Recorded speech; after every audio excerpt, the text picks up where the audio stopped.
Sunday, Earl the Pearl might have hit for 25, 30. Now, the next Monday at the playground, everybody wanted to be Earl.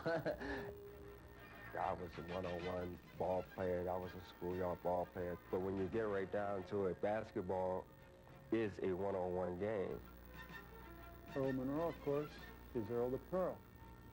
There's no player ever in the game like Earl. Never. And I don't know if there ever will be.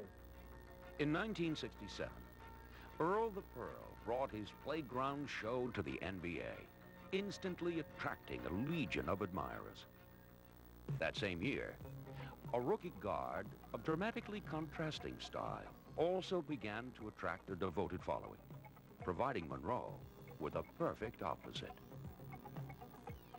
To me, Walt Frazier, even with all the credit that he received, I thought was underrated. Maybe because of his style, he was not flamboyant. He did everything in such a low-key fashion and always came through in the big games. When things got really tight, I was always deadpan. I never showed any emotion. So most people say, oh, this guy's really cool, man. How could he be like that when everyone else is going berserk? And when the unflappable Clyde and his Knicks met the electrifying Pearl and his Bullets, an historic rivalry was born. Clyde and myself, you know, two young guys came in the same year vying for that position to be called the best. More than just opponents, they were each the embodiment of their team's philosophies.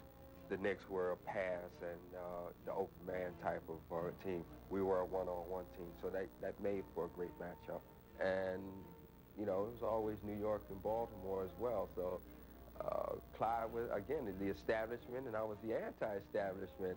Yeah, I remember Fire and Ice, the two analogies that they made for us. They were specialists at opposite ends of the court.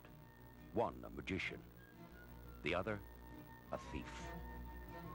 We were so evenly matched that, and nobody wanted to give an inch. Frazier is guarding Monroe. Monroe veers to his left. 10 seconds to go. Monroe one-on-one with Frazier. Monroe drives right, 2 seconds. He jumps, puts a sound, no good! And we go to overtime.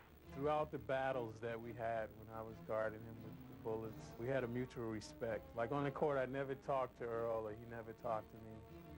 But I never backed down, and he never backed down. So he respected me for the job that I was doing, and vice versa.